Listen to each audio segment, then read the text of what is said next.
Hello everyone, and welcome to this week's Motor Trade Radio podcast. Powered by Motors, the driving force behind multi-site advertising. With Philip Nothard and Curtis Hutchinson, bringing you all the chatter that matters.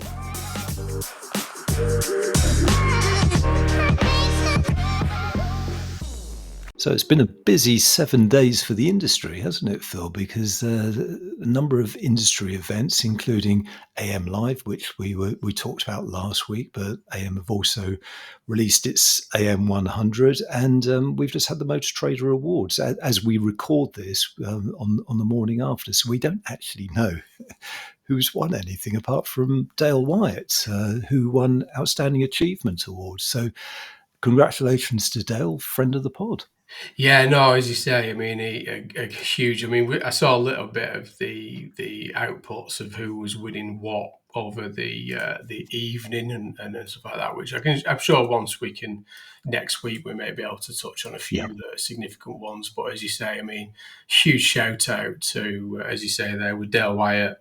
I mean, a well deserved award there for Dale. I mean, he's true gentleman of the industry, and I sent them that message to say that he's well deserved, true gentleman and a legend of the industry, as we know just from the conversations you and I have had with him on the podcast. So yeah, definitely. And I actually caught up with Dale at AM Live last week and had a really nice chat with him. He was on top form. He had a busy day ahead of him, and great to catch up with him, and really good to hear that he's won that award. Yeah, and as you say, it's been a busy week. I mean, this week as well, there was an FN50 webinar coincided with an AM 100 webinar, and the details of that for the AM 100 are online now and available. So worth having a look at that. And there is a recording of the webinar that's available as well that might be worth having a look at in terms of some of the conversation of what's been happening with those AM 100 dealers. But I wanted to give a bit of a shout out to a friend of and a supporter of the podcast, Danny Minshall at Greenhouse, who not only has he entered the 42nd position in the top 50 European dealer groups, which we'll get onto in a minute with about our interview with Steve Young this week. But also they moved in, was it 9th position, Curtis, of the AM 100? Up from number 16 last year. So that's based on a turnover of just under £1.5 billion.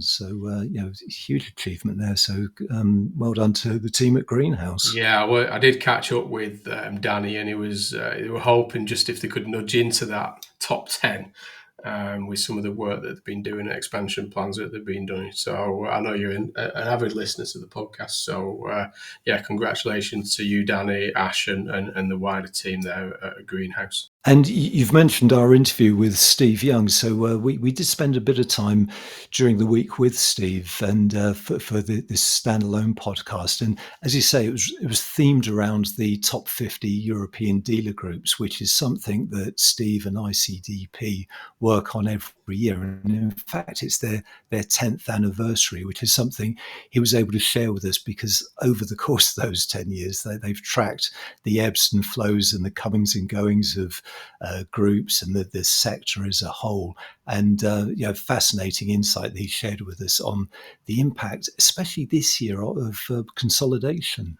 Yeah, and there's obviously been a press release about the top 50 and a couple of other bits, but if you've not listened to the full interview with Steve, you need to, because he gives a little bit of extra context and he does share a bit his views on a few things that he thinks might happen in the future in sort of dealer acquisition as well. So it's always worth listening to.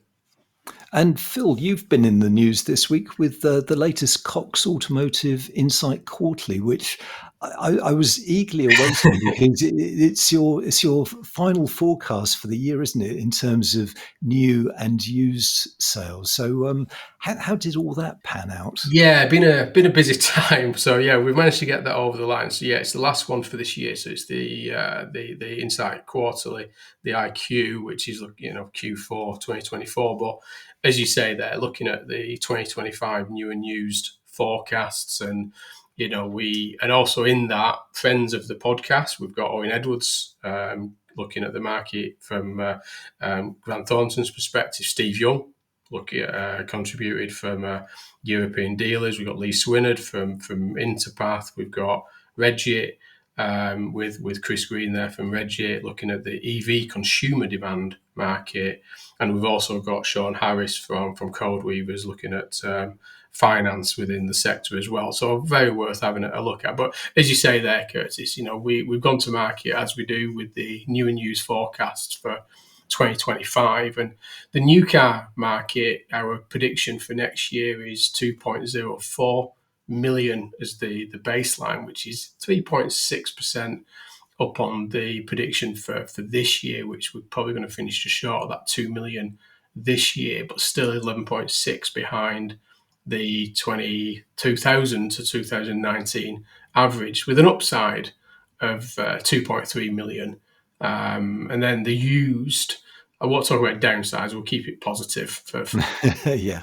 And for the used, we're forecasting just over 7.4 million, just short of 7.5, which will be a marginal increase on our predictions for this year, with an upside of 7.8 million. So not quite getting back to that 8 million used transactions, but that would equate in a 5% year-on-year increase against 2024. So all the details, as always, are in the Insight Quarterly, which is available through the Cox Automotive website, or even just through any of my social channels. You'll see a lot of activity coming out on that shot. Yeah, and we'll also put a link to it on the newsletter that goes out Monday morning.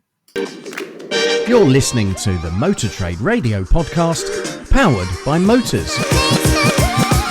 So headlines this week come from Car Dealer, AM, Motor Trade News, Autocar and BBC News, starting with Nissan wants urgent action on ZEV mandate after this week's government talks with the automotive industry.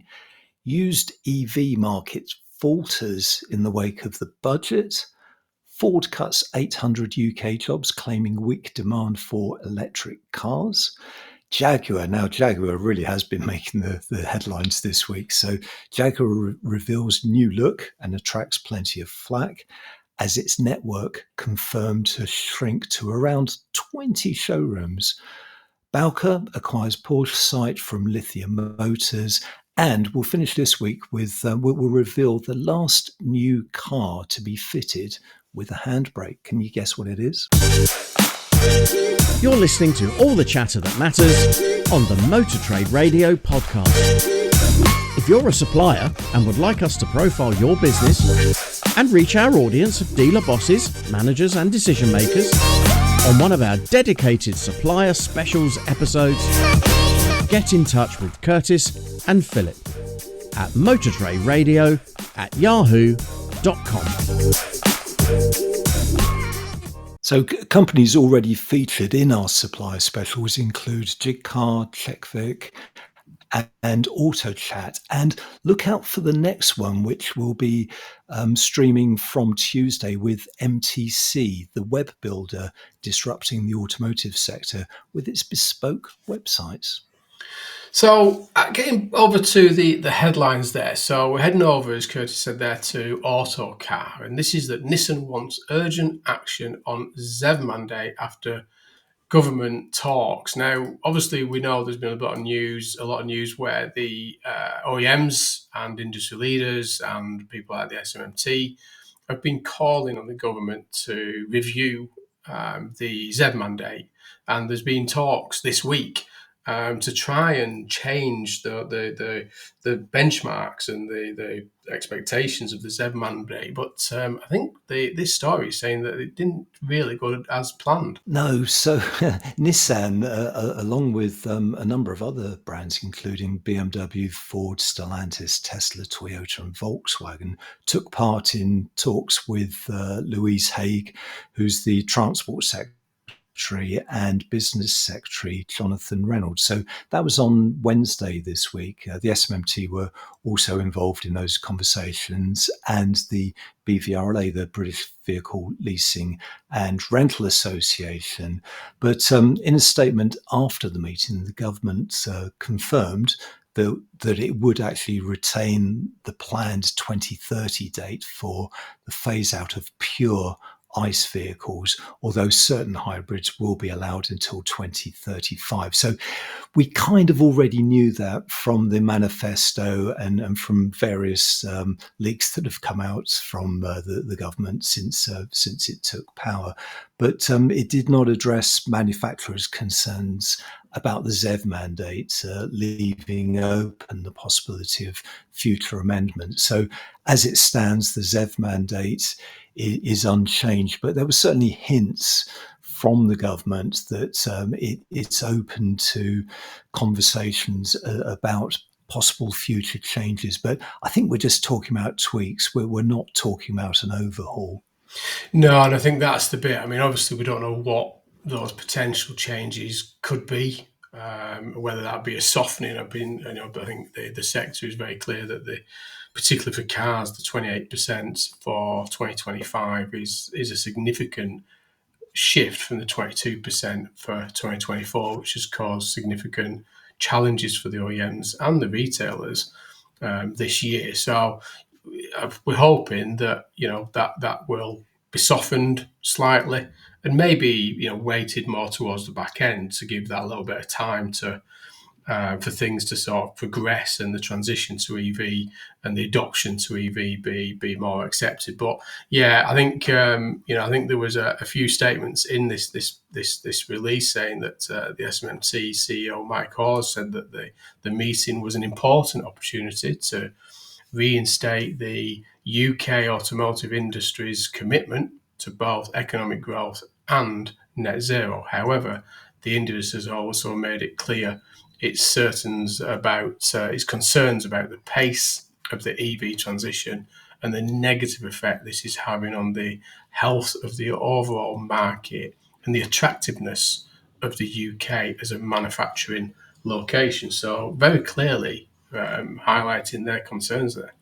Yeah, and it really was articulated by Nissan because they actually describe the ZEV mandate, although they support the concept of the ZEV mandate. That they say the targets as they stand are outdated, and said that the ZEV mandate could result in car firms being fined because of that slowing consumer demand for EVs. And Nissan probably has a greater stake than many other manufacturers because of the size of its production of EVs in the UK. And it is sort of saying that the industry as a whole is struggling to meet these targets, especially once they get ratcheted up next year. So there's lots more to come out of this. Yeah, and I'm sure that in January, when we've got sight of the full year 2024 manufacturer registrations and the full year breakdown of fuel type, that'll give us a bit of a clearer picture of who's managed to achieve it and who has been struggling a little bit. But we'll stick to EVs for the next story as well. And this is in AM Online, that used EV market falters in wake of budget. Government holds firm on EV mandate, as we've just been talking about there. And this is research from the data at Market Check, saying that while petrol car sales jumped from 175,000 in May to 190,000 in October, used EV sales saw a marked 11% drop in just 2 months, with concerns mounting around charging infrastructure cost and the impact of tightening household budgets. Yeah, so I actually worked this out. It's an increase for used petrol sales of 8%, and as you said, decline for used EV sales of 11%. So Alistair Campbell at Market Checks, his comments on these findings was, this is the first statistically significant drop in the sale of used EVs we have recorded. alongside the more positive petrol figures, it may suggest a shift in consumer confidence back towards ICE vehicles. All indications pointed towards a continued rise in the used EV market. So to see an 11% drop in sales over 2 months is a surprise. Uncertainty following the election and ahead of the then upcoming budget were likely contributing factors. So this is the most up-to-date data we've got, because this covers that period from May to October. So again, it's one that we look at very closely on a monthly basis. And relating to EV still, everything's got an EV angle, hasn't it, Curtis? But, pretty much this week. Yeah. But this is BBC News, and this is Dale Leggett, who many listeners will know, BBC correspondents there, that Ford cuts 800 jobs, claiming weak demand for electric cars, saying that Ford has announced that it will cut 800 jobs in the UK over the next 3 years, and that this move is part of a major restructuring program which will see 4,000 posts closed across Europe as a whole. So I think Ford, and there's been mention of others, aren't there, Stellantis and other manufacturers, that are all citing the challenges due to weak demand for EVs and having to make significant cuts or plant closures to accommodate. Yeah, because we were only talking about Volkswagen a couple of weeks ago, and the threat of factory closures in Germany for this reason. But within this story, Ford said it had to act because of difficult trading conditions, including intense competition and that weak consumer demand for new electric vehicles. But it did say that the cuts will not affect its manufacturing sites. So that's a kind of glimmer of good news. So it won't affect production at Dagenham or Halewood, or even its logistics base in Southampton, with most of these positions open to voluntary redundancy across pretty much predominantly administrative roles. Yeah, and I think they do cite that the UK has got 5,300 employees, so the move is 15% of its UK workforce, and saying that this is the second round of cuts to hit Ford's operations in the UK in less than 2 years, because back in March of 2023, it said that 1,300 jobs were to go, a fifth of its workforce, and most of them were down at the Dutton site there. So I think really this is highlighting some of the challenges that the OEMs are facing with the production and the shift to electrification, what that's costing them, and the lack of demand, as we've been talking about previously on this. We'll be back after the break with an extract from our chat with ICDP's Steve Young. You're listening to all the chatter that matters on Motor Trade Radio. Powered by Motors, the driving force behind multi-site advertising. This is your weekly one-stop shop for all the biggest car retailing headlines from across the media, available on demand wherever you are on your podcast feed. Now, Steve, turning to ownership, and you have actually mentioned about this influx of French-owned groups. How has ownership changed this year in terms of the countries where groups are headquartered? And as a sort of follow-up to that, why is it that Switzerland seems to punch above its weight? It's got some big hitters in there, with ML Frey and a couple of other groups.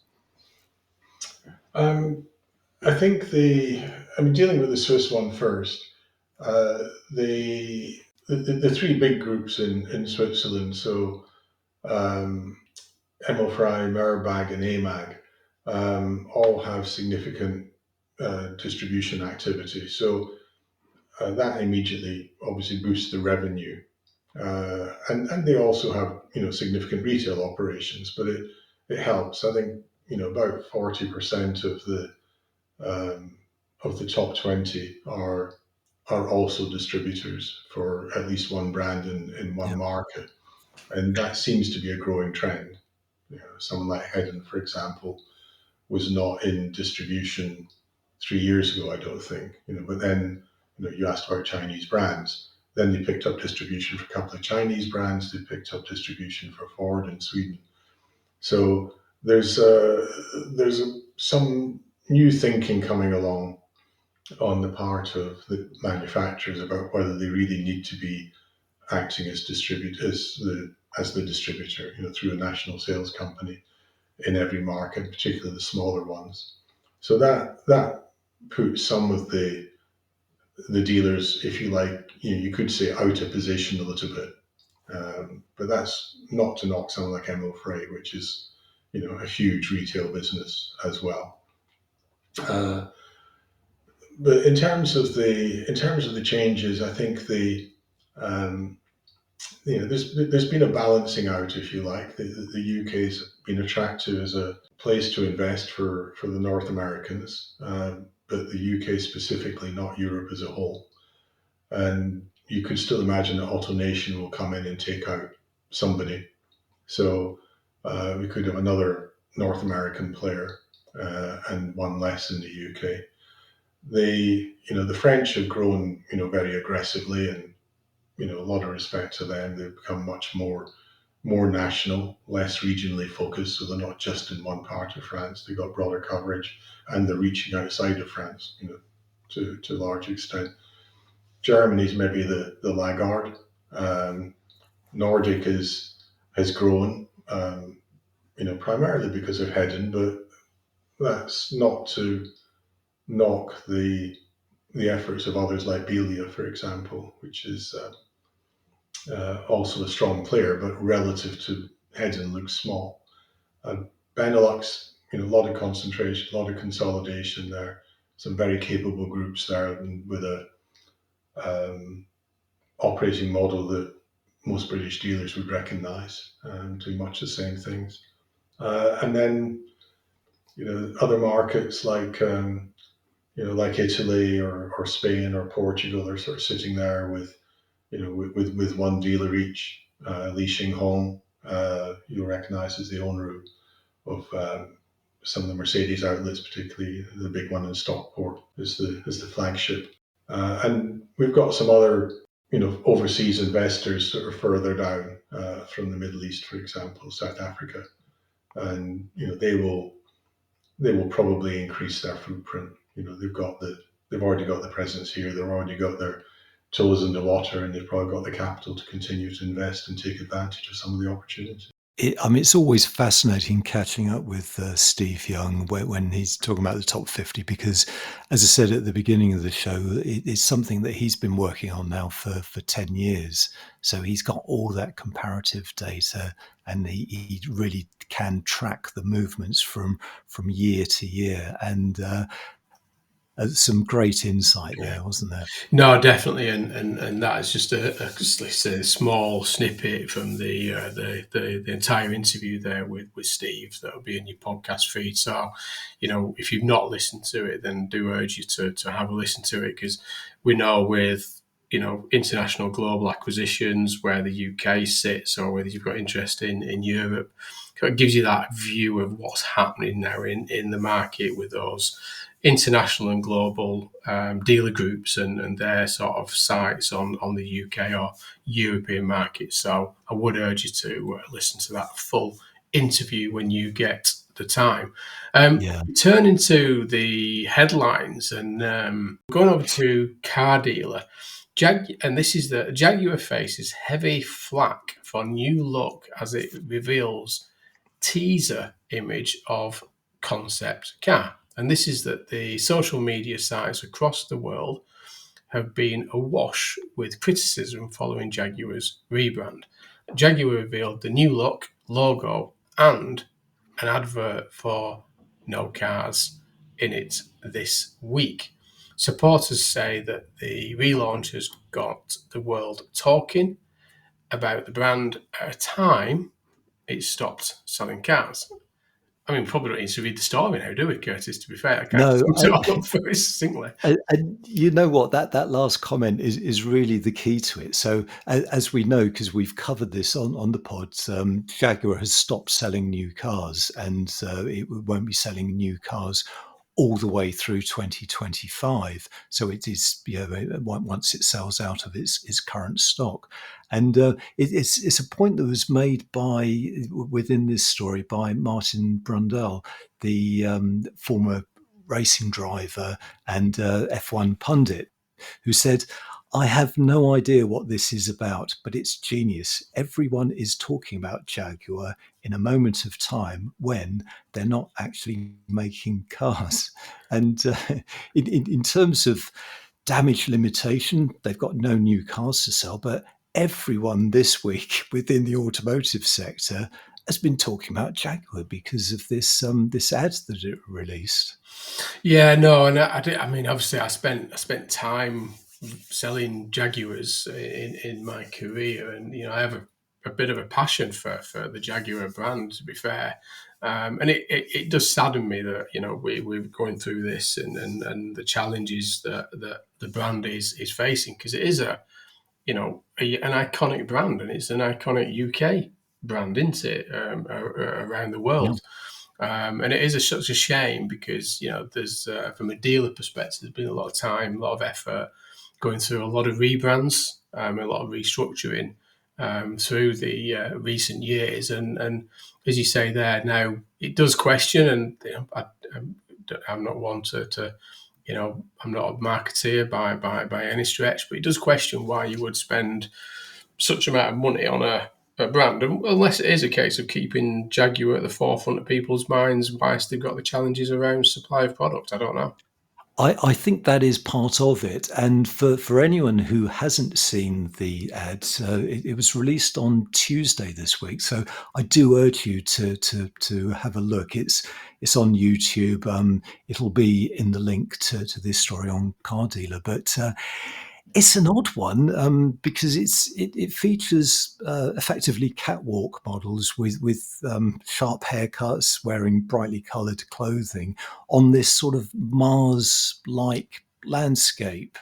And I actually watched it 2 or 3 times because I couldn't believe it first time round. There's no car in it. There's the hint of a car because it finishes with this plinth where you'd expect to see a car, and maybe future versions of this advert will show one of the new cars. But it kind of reminded me of a cross between an episode of The Smurfs and a Pet Shop Boys video, but probably not in a good way. Yes, well, I mean, we'll see. I mean, it's there is a comment in here that saying that even the world's most powerful car manufacturer boss, Elon Musk, he's been in headlines a bit lately as well, to be fair. But now President-elect Donald Trump's right-hand man, as we all know, waded in to the debate, asking the firm, "Do you sell cars?" So, as you would expect, he was probably sat on his X with that, and Jaguar came back saying, "Yes, we'd love to show you. Join us for a cuppa in Miami on the 2nd of December." So I know that there is this conference and this thing taking place over in Miami on the 2nd of December, where they're going to showcase their future plans for the brand and what products they've got lined up for Jaguar in the future. So I'm sure we'll come back to this one in due course. But sticking with Car Dealer and sticking with Jaguar, and this is that Jaguar, within this update and other discussions, that Jaguar dealership network confirmed to shrink to around 20 showrooms, and that the Jaguar network will be much smaller as it moves to an electric future. And that boss Rawdon Glover spoke out as part of the unveiling of Jaguar's new look, saying that the brand will be completely reinvented as car dealership network shrinks. So again, big shifts for Jaguar. Yes, yeah, and because this was a press conference to tie in with the new identity, the new logo, which is this lowercase logo, so it's totally different to the old logo, which was pretty much in place for the best part of 100 years, if not 100 years. So it meant that Rawdon Glover, the boss of Jaguar, was in front of journalists. So, of course, car dealer were asking him about the how the network will look, because this is a story that's obviously been getting a lot of coverage over recent months, because we know it's shrinking. And Rawdon Glover confirmed that we will have a significantly reduced footprint in the UK.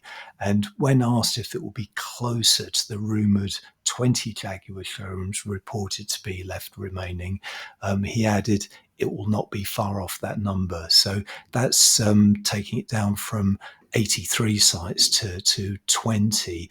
And within the story, it's quite interesting, because Rawdon Glover then goes on to say how they will choose those 20 sites, and the geography is very much based around the sort of wealth of particular regions. So they are targeting the wealthiest regions for these 20 outlets. We do know that there'll be a showcase site in London, but we don't know the makeup of the rest of the network yet.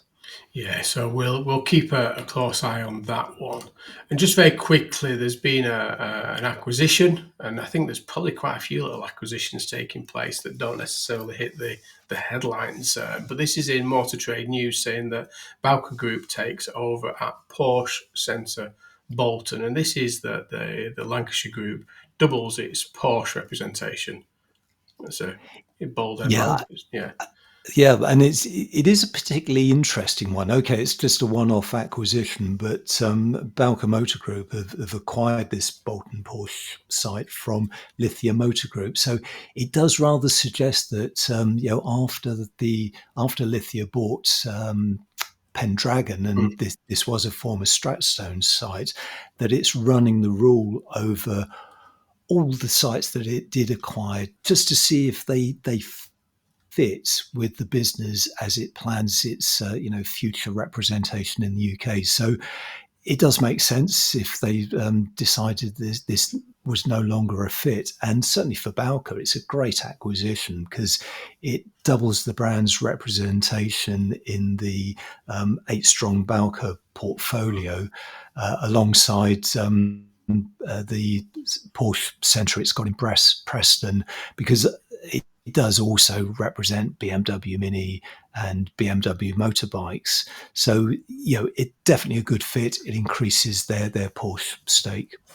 No, you're right. And I think this is, as you say there, this sort of intimates that Lithia, following their acquisition, I should say acquisitions actually, shouldn't I? Are probably doing a bit of a sort of a cleansing, a restructuring of brand representation, their partners and sort of geographic location as they sort of work through the acquisition, which does happen, doesn't it? We know that, we've seen that previously when you do these significant acquisitions, that you start to align your brands, your location, your geographic coverage, and you cleanse it a little bit. So I suspect we'll see a little bit more of this, and there's probably been a little bit more happening behind the scenes that we may not be fully aware of. But we have got, as Curtis said right at the start of today's podcast, a little bit of a finally. And this is over in AM Online, and the header is the end of an era. Only one car launched in the last year has a manual handbrake. So they're saying that the manual handbrake, once a defining feature of nearly every car, is rapidly disappearing. Yeah, so I wonder if listeners can guess the brand that will have the last handbrake in a new car. So, spoiler alert, in the last 12 months, just 1 out of 42 newly launched car models was fitted with the traditional handbrake, and that was the Dacia Spring. So that could well be the last car to feature a handbrake. Now, handbrakes are popular with Dacias. I think they're pretty much in all their models, but as new generations come on board, that I guess they will be phased out. Yeah, I think it's definitely key into it. I think, when you start to think about production lines, you start to think about tier 1 to 4 suppliers and things like this, that, they've got to consider all of this in terms of cost and efficiencies and things like that. Or is this a case that the reason the Dacia Spring is such a low entry point is because it's not got an automatic electronic handbrake? Maybe. I don't know. We won't go there. But no, I think you're right. I think this is, as you say there, the reduction in manufacturers offering manual handbrakes. 29 brands did so in 2019, and this figure has dropped to 19 in 2024. So a 34% decrease. So again, there are not many cars actually new with a manual handbrake in general, never mind new models entering the market. Yeah, definitely. And in fact, the story goes on to say that Dacia remains a champion of the manual handbrake, with 80% of its range offering the feature. And it's, as I said before, it's going to be interesting to see how that does pan out over the coming years with new models coming on board. But again, that is it for this week. So just a reminder, do listen to the ICDP podcast from earlier on in the week. A lot more detail around the top 50 European dealers and what's been happening. But as importantly, gives you a little bit of view of what Steve thinks will be happening in the future. And as Kirsty said right at the start of today's show, keep your ears out for Tuesday for a supplier special with MTC. I'll guarantee you will love the interview that we'll share with you on Tuesday morning. That's all for now. Many thanks for joining us on the Motor Trade Radio podcast. Until next time, it's goodbye from me. And it's goodbye from him. Thank you for listening to the Motor Trade Radio podcast, powered by Motors, the driving force behind multi-site advertising. We'll be sharing all the URLs from this week's headlines on Monday morning. To make sure you receive them, just subscribe to the free newsletter on our LinkedIn page. Just search Motor Trade Radio Podcast.